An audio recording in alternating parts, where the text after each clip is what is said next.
Leçon de l'école du sabbat, vendredi 21 avril 2023, réflexion avancée. Réflexion avancée.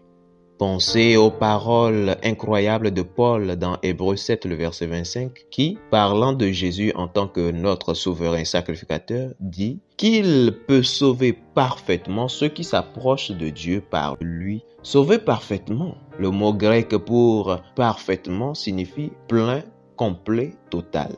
C'est Jésus qui nous sauve. Notre travail consiste à nous abandonner à lui, en réclamant sa victoire en notre faveur. Notre confiance doit être en lui et non en nous-mêmes.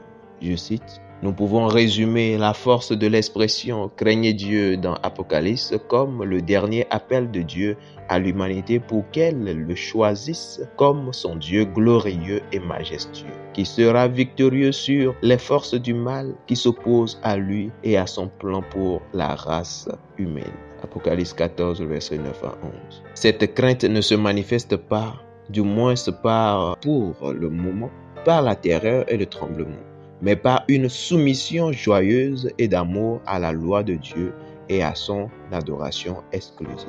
Aucune autre puissance ne devrait être reconnue comme digne d'une telle dévotion et d'une telle loyauté. En effet, il n'y a pas d'autre option, car ce qui se présente à l'horizon du conflit cosmique comme des possibilités sont des actions de puissance démoniaque destinées à s'éteindre. Apocalypse 16, le verset 13 et 14, 17, le verset 14, 20, le verset 11 à 15. La crainte du Seigneur est donc une invitation divine positive à prendre le parti de Dieu dans le conflit cosmique afin de se tenir devant sa très glorieuse présence, remplie de joie dans la communion éternelle avec lui. Apocalypse 21, verset 3 à 4. Fin de citation.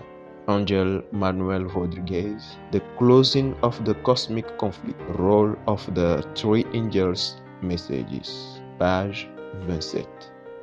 Discussion 1. Pensez à l'incroyable puissance de Dieu, celui qui a créé et soutient le cosmos tout entier. Nous pouvons à peine saisir l'idée du cosmos.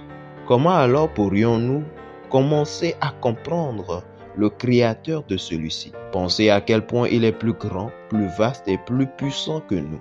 Et ce Dieu nous jugera un jour? Comment ces faits nous aident-ils à comprendre l'idée de la crainte de Dieu et ce qu'elle signifie? 2. Comment éviter le légalisme lorsque nous discutons des concepts bibliques de sainteté, de tempérance et de victoire?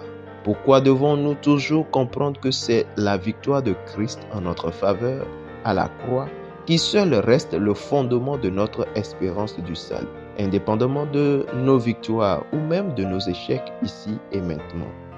3.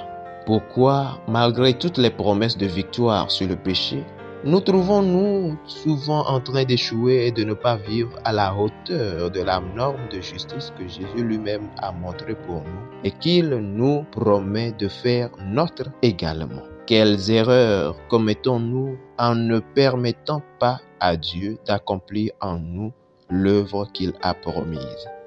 Fidèles auditeurs et internautes, que Dieu vous bénisse et qu'il vous garde, alors que nous avons appris cette semaine à craindre Dieu et à lui donner gloire. Puissions-nous, par sa grâce et à cause de sa victoire, dominer les forces du mal, les pensées mauvaises et vivre une vie qui donne tout l'honneur à Dieu, maintenant et pour toujours, au nom de Jésus-Christ. Amen.